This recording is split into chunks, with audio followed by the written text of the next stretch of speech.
This episode is supported by ArcIT Section Cut, the interactive virtual conference from our friends at Monograph, and Twinmotion. You'll hear more about them later in the show.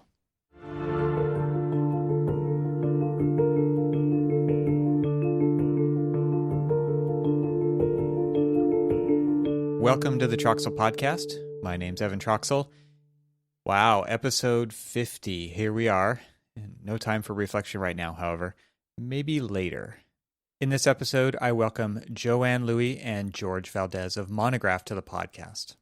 Joann Lui, AIA, is a registered architect and content strategist at Monograph. She is the founder of the Women Architects Collective, which is a Facebook group. It's a community and coaching for women architects who want to be heard, be seen, and be known in their work journey. And she's previously an architect at Gensler, which we talk a little bit about in the episode. George Valdes was previously on this podcast. You can find him in episode 11, and I'll have a link for that in the show notes. George is the head of marketing at Monograph, so obviously they work together. And he's also the co-founder of the New York Architecty Meetup, which is now just a Slack group, I believe, and I'll have a link to that in the show notes as well. And his previous experience at WeWork, Paperspace, Superform, and Iris VR, among a few other places. So George has definitely been around the block, and he brings a lot of great experience to his marketing position at Monograph. So with Joann and George on the podcast, we got into their passion for architectural practice operations, working on the business rather than in the business of architecture, and the profession at large, the importance of building communities, the upcoming architecturally appropriately titled Section Cut conference that Monograph is putting on, and more. So without further ado, I bring you my conversation with Joann Lui and George Valdes.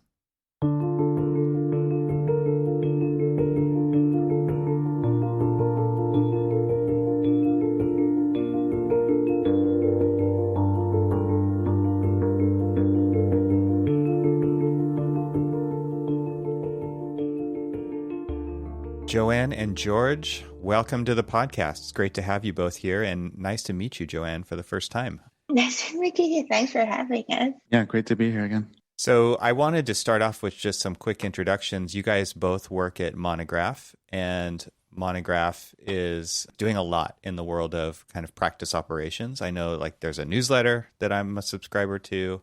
You guys have an upcoming conference that we're going to be talking about, kind of big picture stuff there.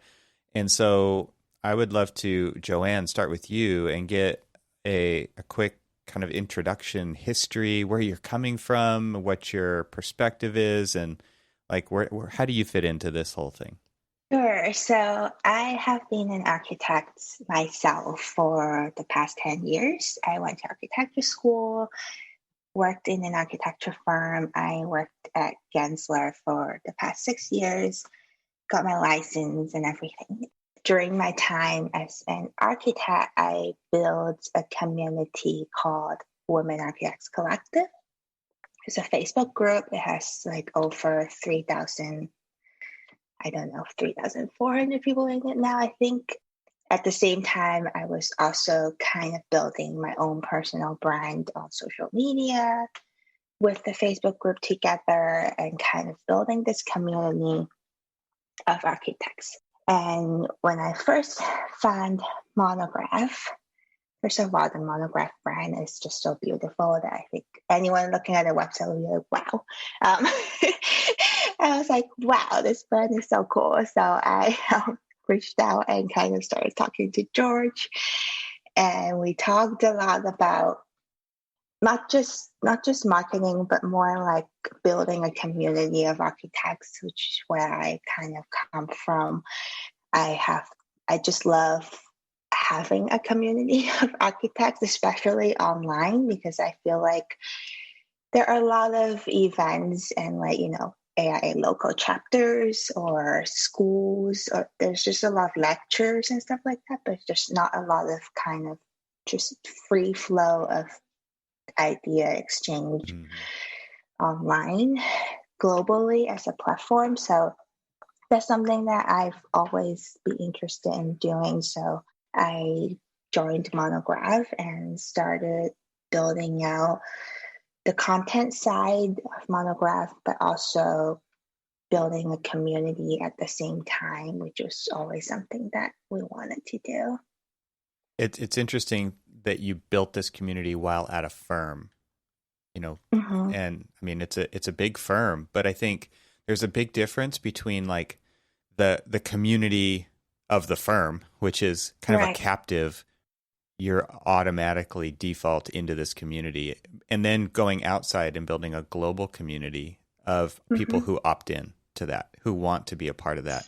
Those are two very different things. It's so hard to build a community inside a company that people are already associated with. I feel like that's where I've struggled with that throughout my career as well. Like there's always kind of subsets of the overall population that group Right. together and have similar interests or whatever, but building a big community that is meaningfully sharing tips and tricks and experiences and ways to not have to start from scratch yourself. And, there's so many ways that a community can help people develop professionally and personally. And there's so much friction inside of firms to do that, I feel like. So I think it's really interesting that you kind of pulled out and went with Monograph, because Monograph is able to kind of see into all these firms that are out there and touch them in a way that can really kind of facilitate that, what you're after, right? Building these communities. That's a fantastic kind of strategy. And I don't know if you would have called it a strategy or not, but it is, that's kind of what it is, Yeah, it's like this. I think a lot of time when you're inside a firm, you feel like you don't know if you want to talk about certain things, right? like Kind of with your charged. coworkers, Things are kind of right? charged, yeah. You don't know if like you should talk about it or what's going to happen if you talk about it. When you're outside and connecting with other people, you get to share more ideas, and that's something we want to do at Monograph, is kind of facilitate that sharing of knowledge, because we feel like architects have a tendency of, especially when it comes to operations and management and business, like I never learned about business of architecture Right. when I was working until I got thrown into being a project manager without really any training. They kind of just throw you in, and there's just not that knowledge sharing even within the firm, like across different companies. So we just wanted to facilitate that environment and give people that platform to share. Yeah, great. So George, give us an introduction where you're coming from, how long you've been at Monograph now, maybe a little bit what you did before that. I think we haven't talked since you've been in Miami, like over a call. I might be wrong about that, but I'm just wondering how much more Cuban you feel right now. I'm actually in St. Petersburg, Florida, which is okay. So you're just not outside too of far. Tampa. Okay. Not too far, but it's outside of Tampa, which is supposedly a stronger, well, not stronger, but older Cuban community in some sense. But so you're on the Gulf side, yeah? Yeah, I'm on the Gulf side. Okay. Yeah, I mean, where I came from, so trained as a landscape architect and an architect, and since then went into tech right after running the accreditation for Columbia. Fast forward to joining Monograph, I've been here about close to 2 years. So I just actually saw that today. It was like a year and 9 months. So in throughout that time, it's basically been trying to apply a lot of the lessons learned from working in different places, essentially, all kind of centered around initially, maybe more relevant was previous work at WeWork, where we had to work really cross-functioning with the marketing and sales teams to deliver spatial experiences in new markets that would help to drive, basically like try to hit 80% occupancy goals for like new projects and whatever. But what I learned along the way was the power of community within the tech industry. And there was always this kind of sense of longing, for me at least, of like how to bring that to architecture in some way. As an example, there's conferences in the tech industry that are all about sharing the secrets behind how you grew from 0 to 100 million in revenue. Does that exist in the architecture industry? No, it doesn't. Why am I laughing? Yeah, and it's like, and I think part of it has to do with this sense that if you like somehow that's the differentiator. And there's multiple lenses in this. One that's like the sense that it's the only differentiator. The other is maybe something to do with the history's own baggage in a sense from the AIA, particularly when it comes to like, all the regulation that changed throughout the past 100 years, and how that's had an impact on people having candid conversations about things like fees. Obviously, we're very conscientious of that, and we, there's lots of respect on that front. But still, like the exclusive of talking about fees, talking about the tactics, the marketing tactics, the strategies, the enablement for business development teams in your organization, those type of things should still be shared, primarily because one of the things we see in the tech industry is that it helps and facilitates the movement of talent. Right. When people can actively share their tips, their tricks, the things that they've learned, the special things that make them unique as individuals that they bring to organizations, it allows for more mobility, right? It could be that another firm is like, hey, I want to hire that person, and it becomes more competitive. And I feel like, if anything, it's the anti-competitive nature of talent in the industry has been stifling.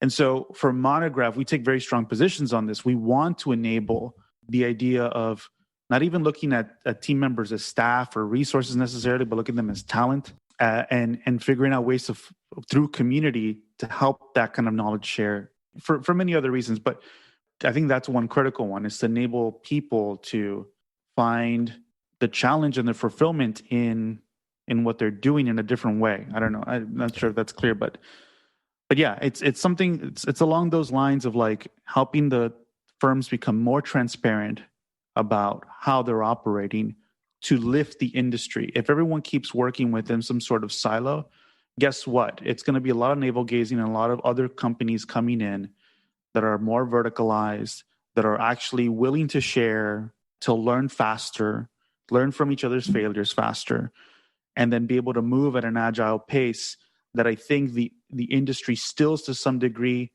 believes can't be done. Yeah, I agree. I think you're right on, because one of the big issues, you see this within like the subculture of architects, right? You even started a Slack group about this, and they're more naturally open to sharing and trading these secrets in air quotes, right? Because everybody's doing the exact same thing a million different ways and reinventing the wheel over and over again. So you see this kind of subculture of people who are more willing to share these ideas, and because they don't hold them as sacred. They're not that competitive where all of that stuff is IP all the time. It's just interesting to kind of hear it again and again and again that this is still pretty broken within the profession. Yeah, absolutely. And I mean, I think like you see instances of it. I mean, one of the things that we're circling around and thinking a little bit more deeply about is what is the future of operations within the firm. And it's likely we're coming to this conclusion potentially that it's within the quote BIM teams of firms. Mm-hmm. And it's likely part of that has to do with they're already kind of in open source mode, or they're already kind of in this continuous improvement mode in what they do. And they're also the most technically savvy in a world that's becomingly, what might have been big data in the past is actually very accessible data today, right? It's becoming more available and accessible via APIs, via different tools now that should make, any new firm starting today kind of evaluate their position on that. Like, should they take advantage of all the existing tools that are available to start from like a very tech-enabled type of firm? And the BIM teams, I think, if they were to be given more agency and become operational leaders within the firm, which it's starting to happen, you now see the rebranding of that group as like digital practice. You're seeing it, and there's a kind of reshuffling there, right? Design ops, like Shaneberger at Woods Baggett, and some other folks are doing. So when that starts to happen, I think you might see a kind of reevaluation of how operations works across the firm in its totality. But anyway, that's like sort of an aside. But I feel like that's like something we're also noticing within the industry right now. That's a good observation. I I align with that, running digital practice at HMC for years, and it's like a mini startup within a company. And I think, you kind of, I'm sure, Joann, you experienced this at Gensler. Like there's like, well, there are examples of these startups in different ways within larger companies where they're really feeling like they're pushing boulders uphill.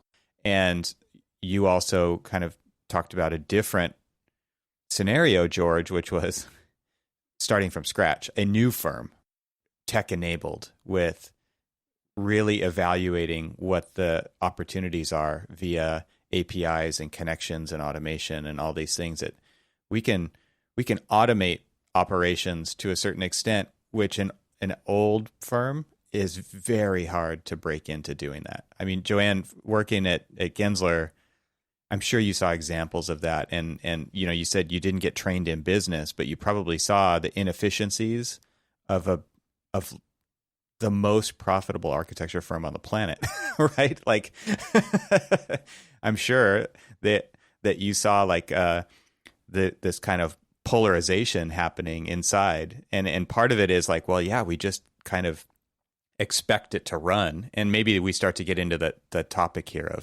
of working on the business versus working in the business. But I'm sure you saw that polarization at Gensler too. Like you see these inefficiencies and then you're like, well, what can I do about it? It's so hard to change things here. And that's just Gensler as an idea. Like every large, mid to large firm is kind of like that in some way. Yeah, I think every single firm I've been at probably has some kind of inefficiencies. It's more, I feel like it's more convincing people to learn new systems or learn new technology. And while architects are very good at design tools like BIM or Rhino, they use Grasshopper, Dynamo, like all this really cool virtual reality is a thing now. And they do really cool design things, but they're not willing to put the effort into their operations or their business. And even maybe using a simple tool like a task management tool is like pulling teeth. And like, Sure, you just totally. use it, right? Everyone just, or even just using Slack or Teams is like, no, I'm going to stick with emails. And it just creates all this really inefficient workflow that it doesn't have to be there, but it's just like they're just used to the way it's always been. And when it's not about design, when it's not about showing something cool to the clients, it's like things that are behind the scene that no one is going to see. It becomes second thought and no one think about them anymore. Yeah, I think that there's a certain amount. I mean, just to have an empathy to the people who are opposed or, less willing to change as new technologies become evident daily, right? Like there's definitely a fatigue to that for sure. And digging in a little bit more, there's a lot of wiring that's gone on to get to this point, and it is so hard to unwire and change. And we as a profession or as professionals within the profession are also always thinking about, okay, I want to explore new things in design. I don't necessarily want to explore new things in communication or email or messaging. And so it's like it becomes a matter of priority. And I think that like that's just a very real conversation that people are tired of having. It's like, really? We're going to talk about another new app that can do this or that. And so, I mean, just to be empathetic, like it's, especially in large organizations, man, it's so hard to change that kind of thing. And you guys on the Monograph side are trying to tackle that. That's, you're coming in with what you absolutely consider is a better solution in so many ways. And George, to kind of get back to your point about the BIM teams and their, you see them as the future leaders of this kind of movement within the practice of architecture. And because they are the ones who are more tech enabled and savvy, and they know what an API is, and they know how to connect things and automate things, and also set standards, which a lot of people see as handcuffs. whereas a BIM team sees them as freedom. So like the more that you can use standards across a firm, the more time you get back to do something you really want to do, as a designer or as a project manager, because those systems do become more and more automated. So I just wonder, maybe now we shift into the topic of, working on the business versus in the business. I think working on the business, which is what you guys are talking about with Monograph and what even digital practices are doing, they're working, if they're overhead, they're working on the business. They're working on trying to make things better for everybody. But that is a hard pill for somebody who went through design school to swallow, because they're not working in the business. They're not working on a project. And that's what they were trained for. And they live and breathe design and, making somebody's dreams come true through the synthesis of all those ideas into a reality. So, I mean, what do you guys come across at Monograph in those kinds of themes about working on the business versus working in the business? And I mean, what are you guys doing to kind of help facilitate this idea of working on the business gives you freedom to do more in the business? Part of that is through our webinar series, and basically what we're trying to do is bring on speakers that bring a different take and are willing to share their experiences on that. Shane Balcom is an example, managing director at Rossmann Architecture out of Quebec. Background in tech, mostly sales, marketing, different roles. Comes in, gets brought in on board through an executive headhunter to join an architecture firm led by a firm owner who sees the vision or has a very strong vision of what the company could be with better operations. And he starts to instill one-on-ones with his team on a cadence. And he's going to actually be talking at the conference, which we're very excited about, where he's going to unpack like his actual workflow, like the cadence that he uses to run his team. He comes in and finds somebody on the team that's interested in operations, has like a real natural knack for it, and a propensity and a desire to develop that. Makes that person a leader in operations. Starts to remove the work from the project management teams on accounts receivable, invoicing, making sure clients are paid. Removes that from their hands and lets them project manage. Right. And like deal with the client relationship more and focus on that more, which is more in the business. So, I think it's like telling those stories is how we are able to impact some change and figuring out ways to distribute that type of story more effectively is a way we get there. And what we're seeing is that pattern holds true. A lot of the really well-run offices in general have some sort of dedicated operations team that is more concerned about focusing, like how to enable everyone else to do their best work in relation to that role that they're doing. What's unique about someone like Shane, however, is that the feedback loops that are being brought to bear on people that work in the business, it's a faster pace. We're not talking about 1 year reviews. We're talking about every 2 weeks, every month at most, having a one-on-one with each member of your team or your direct reports to really get a sense of like, how do they feel? What's their morale? It's like, it might seem like more of the kind of people management side that some people shy away from in architecture, but it's critical to enable your team because half of what they're doing is psychological, right? It's like they're, to the point about, the community you're sort of forced to be part of in a firm, all that comes with psychological relationships, right? It's like, how am I going to be effective with my team member? All this kind of like baggage that you don't have no outlet for. And that one-on-one with a direct manager that can help provide guidance and help you course correct and give you that sounding board. Like, am I doing this right? Am I doing this? Like, how should I be going about this? Like that changes an entire team, an entire culture. So that's kind of what we've been noticing is that in those firms that can operate that way, that have a culture of transparency, which many of the firms that you'll be seeing at the conference are big advocates of, Crick Sexton Partners, based out of Chicago. They really, one of the reasons why they went with Monograph to begin with was because we were talking so much about transparency, and because we enabled that in the tool itself. Same with Verdant Studio, based out of Arkansas.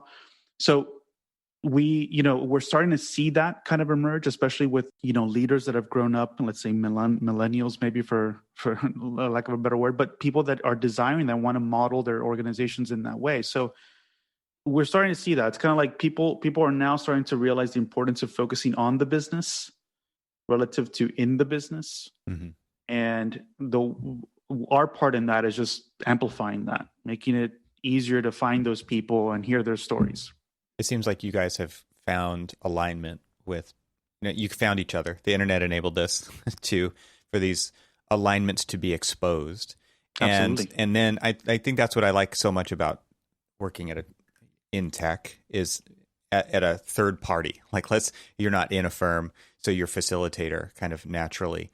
And by stating who you are as Monograph or as any one of these tech companies who frequent this podcast often, right, is you put it out there. You put and then these alignments, and people opt into these relationships. Then they opt into these communities. And I feel like that is such a breath of fresh air to create and be able to connect the dots between these layers and these individuals in all these different firms. It becomes like a very constellation kind of an idea. And you're creating this network. And then each one of those people can reach out to their localized, regional, or their firm and pull additional members into that. And it's a really fantastic way to build community. And then you just need a place to have those conversations. And there's a lot of different ways to do that. I'm wondering how you guys are facilitating those conversations now that you're becoming this kind of, you guys are what we'd call a puzzle maker, a puzzle builder. And then what you're talking about even within these firms is there's directors of operations or digital practice or whatever who are also puzzle makers within their organization, and they see how all the pieces fit and their value. And it's like, I want to enable you to do your best. So I'm going to take this off your plate to do that. Monograph, you guys are doing the same thing on a different scale. You're saying, we've got this thing that can remove friction so that you can fly. And so I'm wondering like how you guys are actually facilitating those conversations to happen. Conference is still in the future. So what are you doing in the meantime to enable that? And Joann, I would love to hear how you are doing that with the Women's Architecture Group on Facebook as well. Like you guys, you found a place. How did you decide the place that you wanted to collect these ideas and these thoughts and kind of make it so people could collaborate and communicate on that level? So for the Women Architects Collective, it's I think a little different because it is like right now it's really just a Facebook group. Mm-hmm. And it's just people talking to each other on the platform. I wanted to build a community like that. Mostly at the beginning I was just frustrated for seeing my friends or my coworkers staying quiet and like not have anyone to talk to with their own struggles when they're like, struggling through their careers. They just feel like they don't have a mentor or they don't have anyone to talk to. So I made a platform just for them to have someone to talk to. It was a really simple beginning. Yeah. And it grew pretty exponentially over the years. But at Monograph, we have a few different initiatives that try to have these kind of conversations around practice operations. We have our blog, which most architecture blogs out there are about design or buildings or showing pretty renderings. We focus our blog on practice operations. We talk about the business and the operations side of thing. We do, like when George was talking about how tech companies shows these case studies on like a tech startup growing from zero to $1 million. We do case studies for big architecture firms like the big architects. We still also have a few in the works. Just kind of bringing the behind the scene out to people so they can learn for themselves if they are starting a firm or trying to grow a firm, or what other people are doing, that they can take some of that techniques or strategies to use in their own firm. Also are building out a community that is in the works right now, but we're going to have a community where we facilitate conversations on top of the webinars that we do every single week. That's probably one of our most popular, I think, initiatives that we have. Right. Everyone loves the webinars. Yeah, so and also the conference that we have coming up. But all these kind of different things that we do, I think help kind of create an online space for people to talk about the things that no one talks about. How are you facilitating those conversations after the webinars? Is that the Clubhouse group that you guys have, or is it something else? Right now, we're trying to move the conversation to our community, which is hosted on a platform called Circle. Okay. But most of the recording from our webinar, we're also posting it on a podcast where people can also listen to. So that's where we're pushing our conversations to. Yeah, just to jump on the Clubhouse. Shout out to Chris Morgan on our team, who also trained as an architect, who joined the team and did a stellar job of not only taking over the webinar and turning it into a podcast, but also initiated a lot of the Clubhouse conversations early on. We moved away from that platform ultimately because we felt that, one, it was really helpful to stir conversation and to learn a bit more of what a community might look like on that level, but just because of the nature of Clubhouse, the attention sort of dropped off. It got a little bit of a hype, and now it's kind of a little bit dead. So, we love to take those opportunities to kind of explore something and experiment and see where it can take us. And we learned a lot from that ended up influencing the newsletter immensely. And then ended turns up out it's really hard to start a social network. No, yeah, and I think it's still really highly used within tech and maybe some other aspects, but the limiting functions of a lot of things there. Just not everyone has an iPhone and all that kind of make it very limiting. But this was saying we have this community. I think we should just say community.monograph.com for you to join if you'd like, and that's going to be really just making it a place where you can easily search for categorical conversations related to practice. So it's not an AI forum. It's not gated. It's available for people to look at and contribute to. And it's distinct from other places like Archinect and Reddit, right, which are kind of unstructured information. It's free for all. And it's also not easy to search. And it's also a lot of student related conversation. We really wanted to focus it more on people within practice talking about and sharing tips, and us on one side also helping to seed that community with some of the things that inspire us, the conversations that we're hearing from tech that can be applied to the industry itself, whether that's how to hire for talent, conversations around how to even run an effective staff meeting. There are videos out there that actually go through this from experts at huge, amazing tech companies. And so that's kind of what we're hoping to do in general with that, and grow that out to be a really thriving part of this kind of new community around practice operations. This episode of Troxel Podcast is made possible by Twinmotion. What if you could visualize your building in a couple of clicks, remove months from the design process, or create a bridge between stakeholders to solve problems before they even come up? Our friends at Twinmotion offer simple, real-time visualization for architects.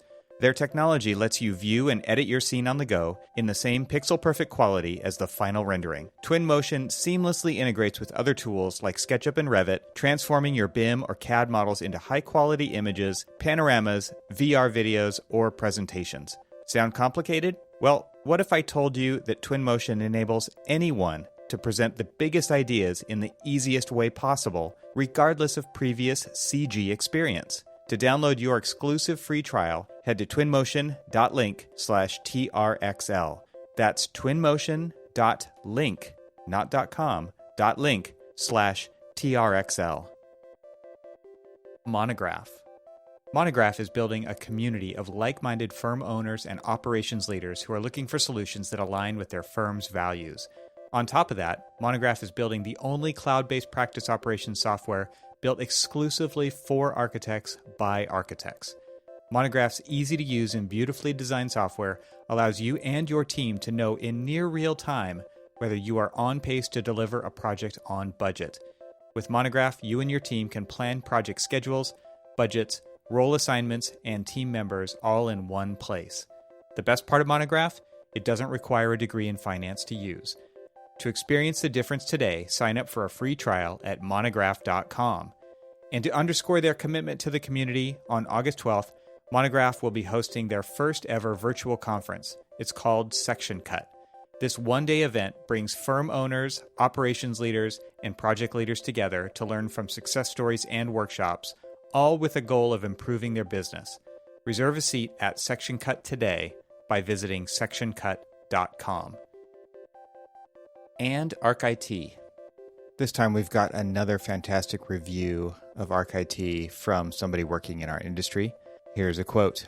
Our company has worked with ArcIT for many years. They are very skilled, competent, thoughtful, and thoroughly professional network experts. They have helped us resolve mission-critical issues on more than a few occasions. Due to their in-depth IT knowledge and the tech industry in general, we regularly consult with them before embarking on new IT projects. They are highly recommended. And that is a quote by Jackson Ng, who is the Director of Technology at Bar Architects. So, as business owners and architects, how often do we think about our IT provider?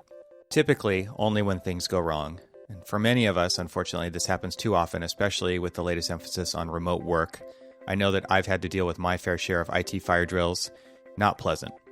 ArcIT, however, is a very different kind of company. They specialize in serving architecture, design, and engineering firms, and their goal is to help you use technology as a competitive advantage. This means that they understand your technology stack and they won't waste your time and money learning how your tools work within your process. Combine that with industry-leading response times, proactive remote hardware management, and solid disaster recovery and backup solutions. That's something that everybody should be thinking of, honestly. And enterprise-grade security management. And yet, above all, these are just table stakes for a solid IT company. ArcIT goes a step further. They become your strategic partner when it comes to planning, budgeting, and integrating new technology into your business processes. So all of this sounds expensive, right?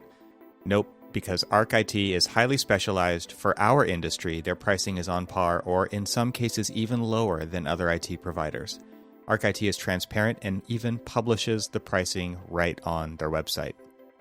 Speaking of their website, there's also something else you should check out when you're there, and that is their Design Under Influence blog and video series. Again, adding value to IT-type solutions across industry, all good stuff. So your business deserves a competent, responsive, and proactive IT partner. Reach out to my friends at ArcIT for a free consultation. So go to getarchit, that's getarchit.com, arc like architecture in the middle, and click Work With Us. So thanks very much to ArcIT for sponsoring this episode of the Troxel Podcast. And now let's get back to our conversation.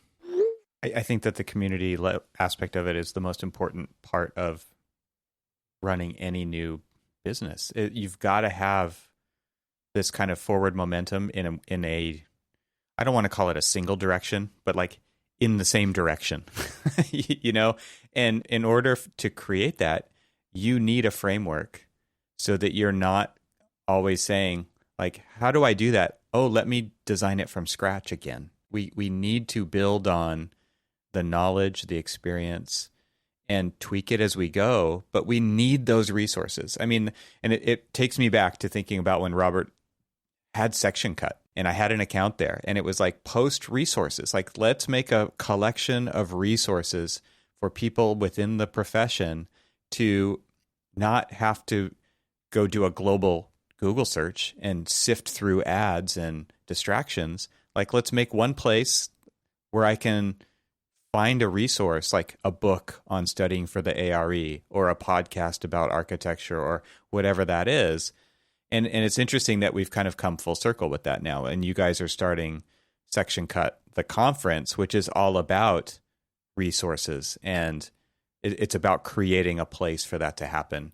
And so I guess my first question is, when did it become obvious that Section Cut needed to be the name of this conference? Full circle. So good, Evan. I love it. You're so good. That was such a great setup. The conference name came about. We were trying to like come up with different names to try to underscore. And we thought of like the word foundation and something like that, but it didn't kind of make sense. And I think it was in one conversation when it just hit me something. The word Epiphany. came to my head, an epiphany of sorts, where it was like Section Cut, and then it was like, oh, that's a good metaphor because operations is the cross section of a firm, right? And then I hit up Robert and I kind of like pitched it to him, and he got excited about it, which was a good signal. And I think that kind of really sealed the deal for the name. It was just a really fortunate. We've already got the domain. Yeah. Well, there's a lot of backstory to that, actually. Yeah, the domain is a long story. There's more to dive into, but sufficient to say that we did not have the domain name. Okay. But yeah, more will be revealed over time. Right. But yeah, the conference in itself just made total sense, and like this is kind of like the future of operations, is to like not view it as silos, but actually to be able to zoom out and be able to see how each of these, functionally within an organization, each team contributes to some sort of lever, right, that can streamline the project delivery process and enhance client experiences, which then lead to more referrals, lead to more work over time. And it's the flywheel idea, right? It's the flywheel idea. But having basically our sort of argument and thesis is that over time, there will be less of a focus on committees operationally, right? Where it's like, oh, if anybody really wants, it's more about like people that are passionate about a certain topic that could have an improvement to the business, kind of ad hoc meet together. And there's some support about being able to do that, but there's very little executive ownership or support necessary to push through any of those initiatives throughout the entire organization. So with the idea of Section Cut, it's really thinking also about like, well, what if there were more of a dedicated team over time that actually, obviously less accessible to small firm, but, medium-sized, larger firms, that's really focused on elevating these conversations and picking apart which of these initiatives have the most leverage for the entire firm, right? That can improve the entire firm holistically, and then focusing resources to make those things happen.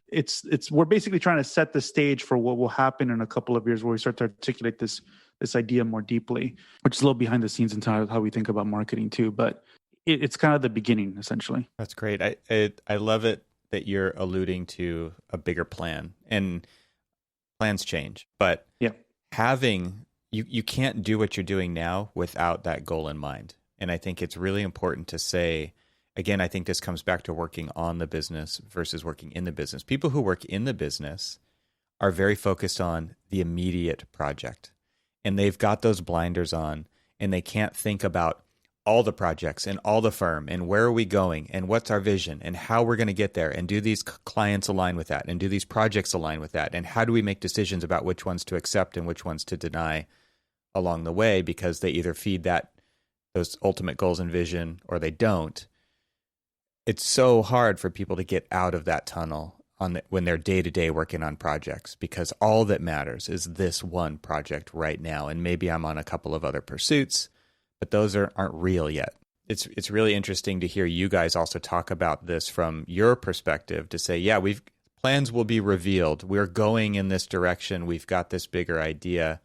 And I'm just really happy to hear that, because you're not, again, it just shows the kind of leadership attitude that you have of, we're working on the profession. We want to make it better for everyone, and we are all in this together. And I think that's a general attitude that's definitely a mindset that I have, but it's a mindset that I see that is lacking within the profession, that we're all in this together.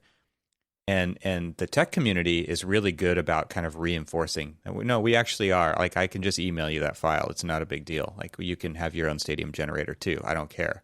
But when it comes to working in the profession, it's really hard for people to think like that and get out of their own way.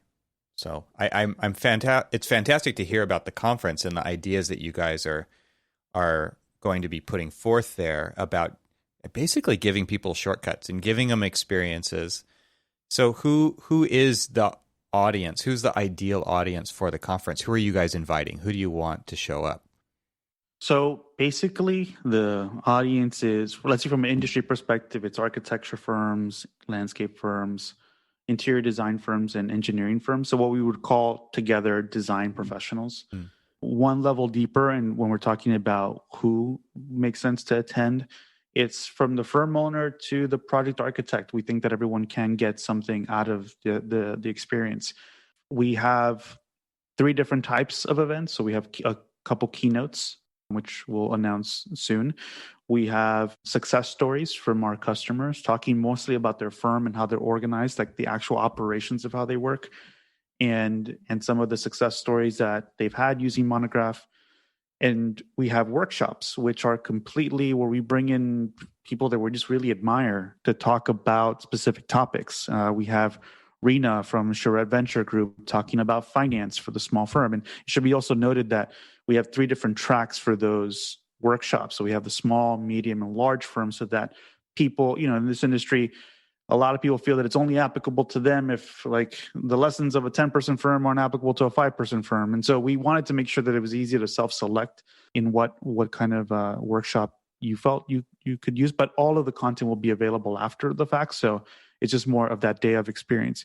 So everything from finance to growth. We have a performance marketing expert, Hope Trory, who actually works with us as well. And she's going to be giving a talk on like Facebook ads and LinkedIn ads, which is very seldom used, but very powerful, right? When you consider that the average revenue amount of an architecture project is in the thousands, if you had the chance to bring that deal in for a couple hundred, why wouldn't you? Yeah, right? It was like, why wouldn't you use these type of tools to help you expand your reach?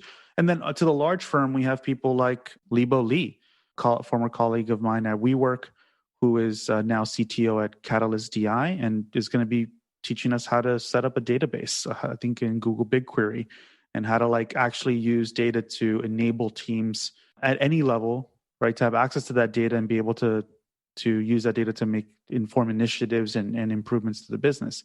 And one of the other events I'm excited about is Isel Santos, who's currently the director of the JEDI program at the JEDI group at HKS, talking about diversity and inclusion initiatives and the potential ROI for that and what they've been seeing.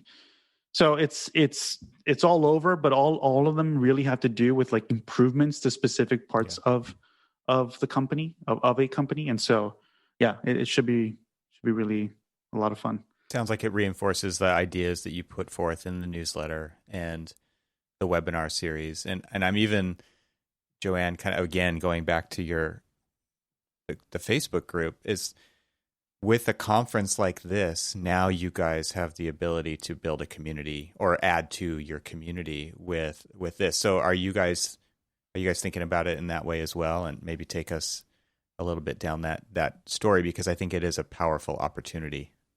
Yeah, definitely. So we are planning to do a kind of big launch of the community at our conference. Big launch. There's our show title right there. We're going to do a launch for our community at the conference. Right now, we're still seeding the community with people that we want to invite in, like our webinar guests, experts that we've talked to, other people in the industry that are interested in the topic of operations. So we're kind of inviting everyone in and trying to build the community before the conference. And at the conference, we will invite everyone in from the conference and continue to have these kind of conversations after the conference, so it doesn't just stop after one day. Yeah, that's fantastic. I think giving people ways to continue those conversations and continue the connections that they make from that kind of nexus event. I've been watching Loki on Disney Plus, but you guys have this event, and it's going to be a catalyst for these conversations to continue. And again, like, people have to have a place to continue those conversations, because if they just go to email or something, they're going to just wither off. Like, it's really hard to keep momentum there. So people need to continually be reminded. They have to see the notifications pop up to know that the activity's there, to, again, just be reassured that people are there going on this journey with them, and that we are doing this together. So I think it's fantastic that you guys are thinking about it at that level, because it is such a hard thing to pull off. I'm, again, glad that you have this kind of long-term view about it, because it does take time to build this, to reinforce it. You kind of have a chicken and egg problem, which is content and resources and an audience. You got to have both. If people are showing up and talking and searching for stuff, you got to have stuff in there, but you're not going to get stuff in there without those people contributing to it. So I think every kind of platform creator struggles with that. Yeah, absolutely. And that's why, Joann, when she mentioned seeding it, it really is kind of that activity. It's like, how do we start to add really good content there ourselves first, so that it doesn't appear as an empty place? And as people start to come in, they feel comfortable contributing, and they have the right context of what to contribute, in a sense, or how to contribute. It's hard for people to structure that information too, right? Like, if you guys are providing that, sounds like you're doing a lot of work behind the scenes to structure the information so that it is searchable and findable. And it's obviously specific to practice operations, it sounds like. So you've got some boundaries that you're operating within. But like my podcast, it's easy for someone to show up and have a conversation, because we're just going to have a conversation, and it doesn't need to get keyworded and tagged and transcribed unless I want it to. But that's an easy ask, to ask somebody who's in kind of a mentorship position in an operations group in a firm to just come in and have a conversation about it. But now if you ask them to write something, oh, no thanks. Like, they're like, oh man, that's low on my list of things I want to do. So how are you guys kind of approaching that, about actually grabbing this knowledge and experience and cataloging it on this platform? There's a couple of different ways. One has to do with, like, with our webinar as an example. Over time, you'll start to see that a lot of those webinars will be transcribed and be added to our blog, right? So it's just like, how do we take our existing content and turn it into different formats that appeal to people at different rates of consumption, right? Like, they want to consume content on their own terms. And so let's give them that option. With the community itself, I think that's a little bit different. It's just more like different types of media will be shared on that front. And it's more about, having dedicated community managers that will kind of prompt people, like try to pull interesting questions that then people answer. And then maybe use that, what someone answers, as a jumping off point to additional content that structures that and makes it like a really good resource, right? So it's like, how do we take the knowledge and just repackage it in different ways that are going to be really helpful for everybody, right? And not just kind of buried, which is always the problem of a lot of great communities online, is that there might be a lot of conversation, but it's not digestible. You can't really reference it again. It's kind of buried. So that's kind of how we're looking at that front. I wasn't expecting to go in this direction, so take it or leave it. I have an interesting idea here about Monograph as a group, and maybe even what led to attracting someone like Joann to your team. How did you guys choose yourselves to be the facilitator of these kinds of conversation, resources, information? Why did you choose yourselves to be that group of people? Because I think ultimately it probably did lead to your ability to attract a community builder like Joann, and somebody who is an expert in social and digital media and all of those things, right? So why did you guys choose yourselves to be that person? And I think the bigger question that maybe this leads to is, you guys are hiring some unconventional job titles, responsibilities, roles, but you might say that they're necessary. So unconventional in the sense of architectural practice or operations for architecture. How do you see that being a model for firms to follow? Because I think the idea is that they need to do the same things.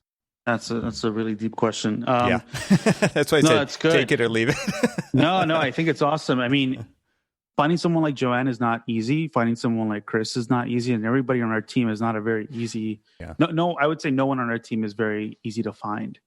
Like, just for context, I'd say maybe a little bit over half of our team, or we're close to 30 people now, have some interest or have touched architecture in some way. Yeah. Whether it's that they used to work in the industry or they have a significant other that works in the industry, and there's a kind of like draw that they're drawn into the mission, in a sense of what we're trying to accomplish, which is amazing. That's what you can hope to find, people that really care about what you're doing, not just the thing itself in some sense. And there always has to be some alignment between what the person's ultimately doing, right? Their role and what they're deeply passionate about aside from your company. That's critical in their own career and all that. But finding that is actually very difficult. And we do make kind of like, we recognize that as the co-founders, Mo, Alex, and Robert, they all come from architecture, right? And they kind of transition into technology. And so we kind of all recognize the Swiss Army knife approach of architects, which is really critical, which gives us a really, I think, interesting opportunity to find people that would otherwise, not find a really good home within the industry, and bring them onto Monograph to help on our mission. But that's kind of like a little bit of the hiring strategy, in a sense, is like find people that really first care about what you're doing first, and then that might not have been given the same chance if they were working at a different firm, or but they have the drive and motivation and definitely the skills to do it. They're just sort of like overlooked in some sense, or just not well placed. Oh, well, there's only 3 tracks in an architecture firm, right? There's design, technical, and management. Right. I mean, traditionally. And so if you don't fit that slot, it's very hard to kind of find a trajectory out of it, unless you go into something else like what you guys are offering. Yeah. And so that's kind of like, and so to answer the question of like, why are we, your question was sort of like, why are we the one? Why did you choose yourselves to be the ones to be the facilitators? Yeah. I mean, strategically, it was just a really open opportunity. Like nobody was really owning that. A lot of cool companies coming, a lot of friends of ours, different, that are building their own community specific to that, but no one was really like focused on practice operations. And that was an area that we felt we could contribute to, and we could create a really great brand around. And I think even, let's say for those that might be listening that are interested in marketing in general, and always please reach out if you are, because it's always great to find marketers. Strategically, this is something that we think that all firms can actually think about more deeply. That marketing is not just posting to social media the project that you won.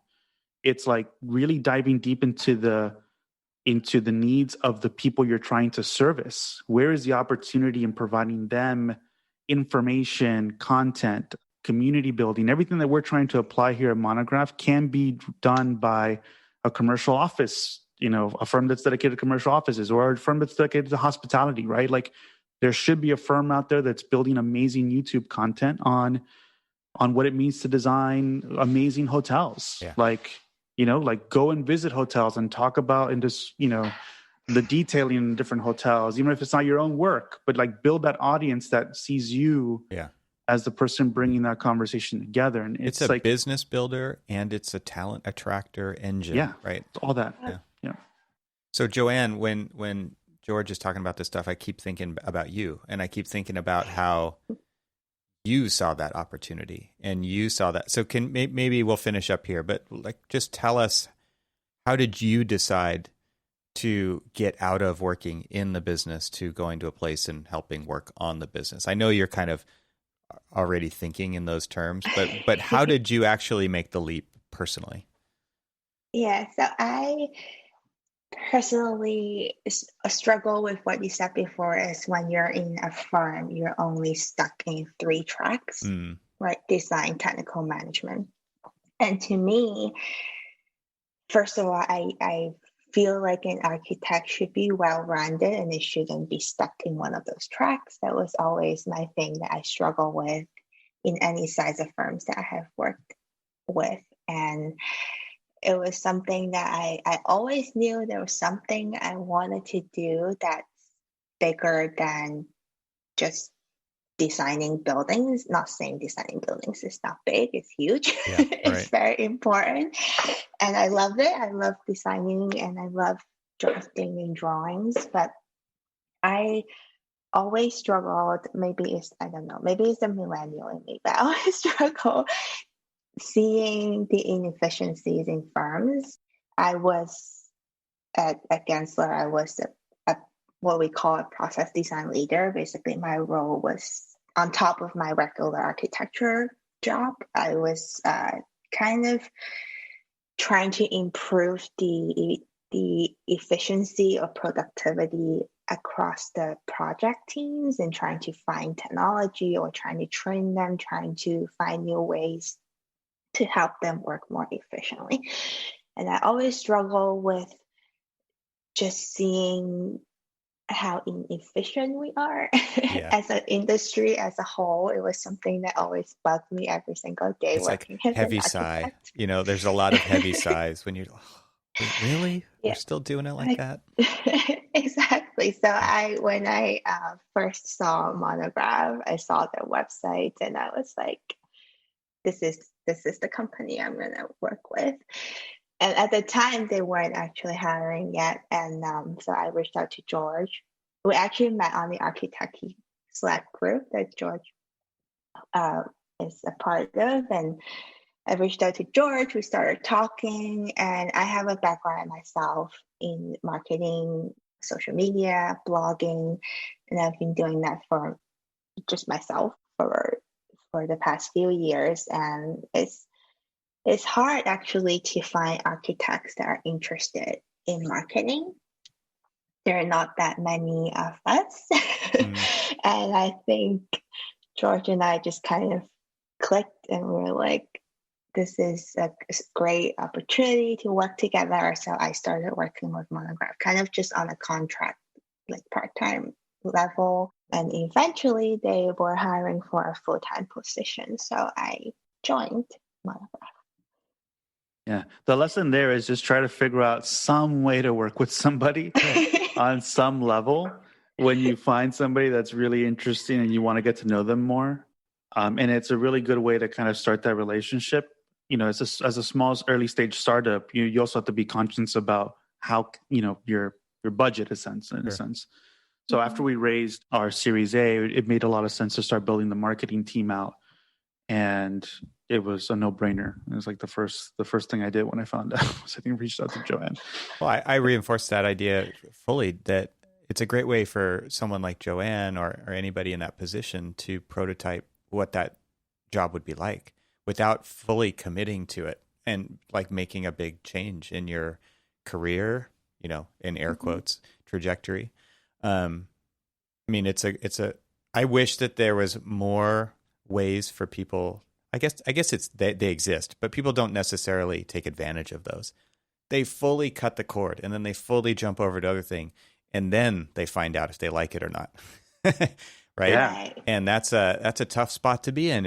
Everybody who's been in that spot hates it. It's not good. So I again like endorse this idea of if just try to find a way to work with somebody and feel it out and figure it out together. And I mean, there's going to be information that you get out of that. There's going to be lessons that you learn in that. And then you're going to be able to say yes or no much easier than you could making that big decision of fully jumping from one thing to another and kind of getting out of that lane into a parallel lane or a different lane going in another direction. So, well, I really appreciate you guys taking the time to talk about this today. I'll put links in the show notes to the conference and to the community, but I wanted to give you guys kind of the final opportunity just to plug anything else, any links, any places people can follow you online, and let people know how they can get involved or watch what you guys are doing if they're only comfortable with that.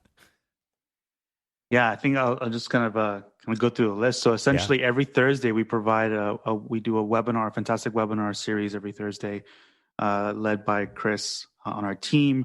Next week we're interviewing HP, the CEO of Olsen Kundig, as an example. And we have a lot of more exciting announcements on guests that are going to be appearing on that series. More to come. We also have a job board that's not for Monograph. It's actually for our customers and for those in the industry that want to post jobs and make it accessible and visible to our growing community, essentially. So it's essentially free for our customers. What would normally be $125 sort of ad somewhere else, we offer for free for our customers. And we help them grow, right? We're very much interested in helping them find, people to be on their team, especially those from our community who we know are much more interested in operations and already have that kind of propensity. The community is at community.monograph.com. You can sign up through there and kind of start to check out what's going on. It's going through some changes at the moment, but it's the more the merrier, as we say. And am I missing anything, Joann? We also have the podcast available anywhere on Spotify, Best Practice Fireside Chats. We have a lot of content. We have our blog. So many things.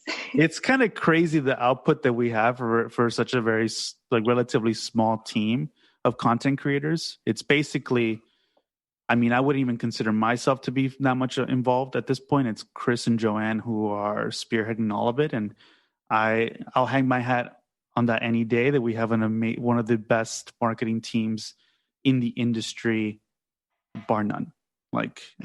And you're doing a service to the firms that are out there. It's not just all about you. I think that's one of the biggest downfalls of marketing teams is that constant post of a rendering or an initiative or a pat on the back that's internal, and you got to flip that, and you've got to make it about everybody else. You got to make it about your clients. You got to make it about the profession. You got to make it about the talent that you want to attract. To underscore that, our mission, we have a mission statement as a marketing team that is basically to educate and inspire the world's design professionals to be better at business. That is the umbrella. Everything that we do is to service those two key points of education and inspiration. And that's what you're going to see coming from us week over week, year over year. And that's going to be the unattained, that's like the kind of North Star that will be, this drives everything. So, and it's important to have that. Yeah. Thanks for sharing that. I think that's fantastic. And it's really cool to hear that your group has a mission statement of its own and everything that you do is in service to those 2 points. I think inspiration, education is a fantastic place to be. And it's easy for you guys to see if what you're doing fits that or doesn't. It makes it easy for you to say yes or no to anybody's crazy or amazing idea. Right? Well, thanks, Joann, and thanks, George, for taking the time to talk today. And I hope that everybody signs up for your conference and learns a lot and contributes and becomes a part of that community. Yeah, it's on August 12th, by the way. I don't think we actually had the date. Oh, yeah, there you go. But throw it's that August, in at the end. Yeah, August 12th. I'm sure we'll have it in the link and everything else. But yeah, it's an all-day event. It's going to be a lot of fun. A lot of great people will be speaking. And it's going to be a different type of presentation and conversation that people aren't used to, I think. And also, we're not using boom set like the AA did, so it's going to be so it won't be a complete train wreck. Yeah. Yeah. No, sorry, don't mean to jab, but yeah, no, it's going to be well produced for sure. Awesome. Well, I can't wait to attend, and I'm looking forward to August 12th. So thanks. Appreciate you guys. Thank you. Thank you both. Cheers. Bye, everyone. Thank you. Thanks for listening to the Troxel Podcast, and once again, I would like to thank ARC IT for sponsoring this episode. Visit their website at getarchit, that's getarchit.com. Thank you to Twinmotion for their support of this episode of Troxel Podcast. You can visit twinmotion.link/TRXL, or I've made it easy for you. Just click the link in the show notes and download your copy of Twinmotion for free. I'd like to thank Monograph for their support of this episode of the Troxel Podcast. To reserve a seat at their first ever interactive virtual conference, visit sectioncut.com today. This show is part of the Gable Media Podcast Network. You can see all the shows at gablemedia.com. That's GABLMEDIA.com. You can help support what I'm doing here by leaving a 5-star review on Apple Podcasts to help get the word out and of course, share it with your friends. I'd love to hear from you, so leave a comment on the website at trxl.co/podcast, where you can find every episode. You can also follow me on Twitter and Instagram and YouTube. Just search for eTroxel. Talk to you soon.